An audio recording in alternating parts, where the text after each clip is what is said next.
Ang dating Mr. Pogi na si Edgar Allan Guzman, suki raw ng mga nagtitinda ng syema at bandana. Hindi raw kasi kumpleto ang kanyang forma kung wala ang kanyang balaba.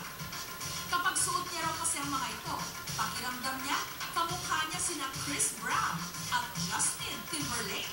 Nakikita na ako na mga artist or Hollywood star na ganyan. So sabi ko, Shema. bakit di ko itry? Shema?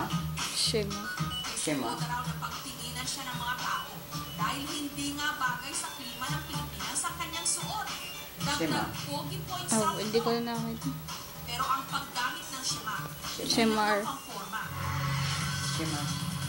pang-sports Silent pa. G. Bago sumabak sa laban, mapusising pinaplano ng airsoft group na ito ang kanilang diskarte pagdating sa atake at depensa.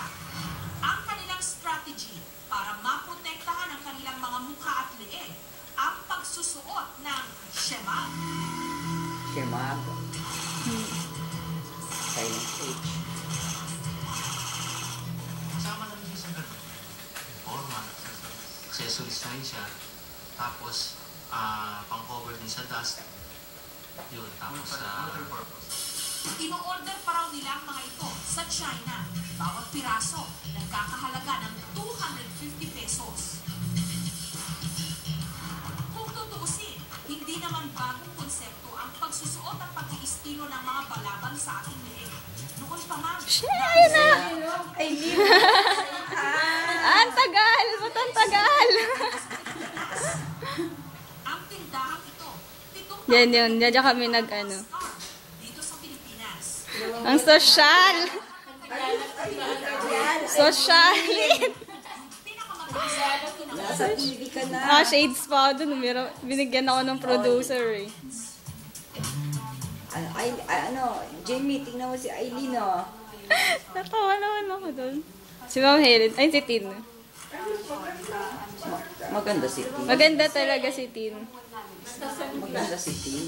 And si DJ. Mga muffler o yung mga scarf na panlalaki. Si DJ. Oh! Pa-cute! Ay, pretty. Pa-cute! Ayun na. Ay, ang ganda mo dyan, Aileen.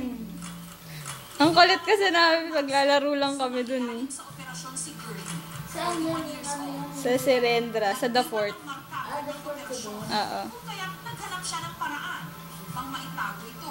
Conscious ako. Of course, naisip ko kailangan takpan ko. Natatawa na. So, naghanap ako ng scarf. Ngayon, nagsisimula ng mangolekta si Girlie ng mga scarf. At ito na raw ang kanyang favorite fashion accessory. Kahit wala na nga akong scarf, kahit wala na favorite, magsascarf ka rin.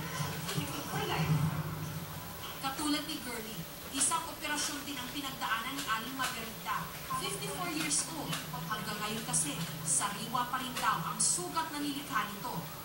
At bilang opisyal ng kanilang barangay, hindi raw maiwasan ni Aling Margarita na mahiya sa tuwing humaharap siya sa mga tao. Nahiya ako. Andun yung talagang nahiya ako na halos parang ayaw ko nang lumapit. Lalo na yung mga medyo susero na gano'n. Patingin na gano'n yung tapos rin. Nahiya ako. Parang naging identity ko na yun. Upang matulungan siya sa kanyang problema, pinakilala namin siya kay Girlie. Gaya nyo, conscious kayo. Ako rin po, gano'n. Pumili po kayo. Ilan po ang gusto nyong ibibigay ko po sa inyo para mas marami na kayong magagamit ngayon at hindi lang kayo manghihiram.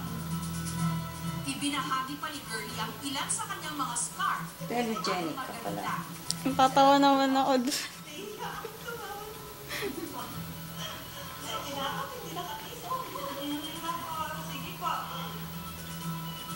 Sa kanya. Dito naman sa bayan ng Tipoli sa South Cotabato, nakagawian na rin nilang magsuot ng balabal sa kanilang mga liig. Ito ang tinatawag nilang ulo o tubao.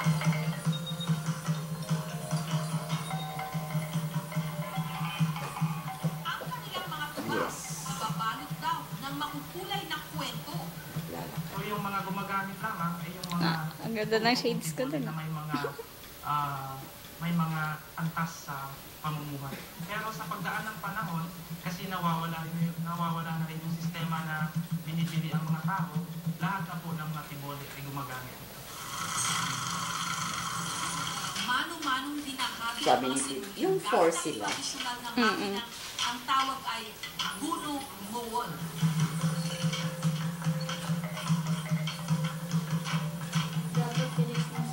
Tinext ko na kanina pa. Mula 40 hanggang 50 Sabi ko ngayon yun. Napanood nila. Hindi ko po alam. May mga nag-text sa akin eh. Hindi ko pa nababasa. Maaari ning magsuot ng tubaw. Basta yung hindi po nakakasila, hindi Nakatawa naman. ang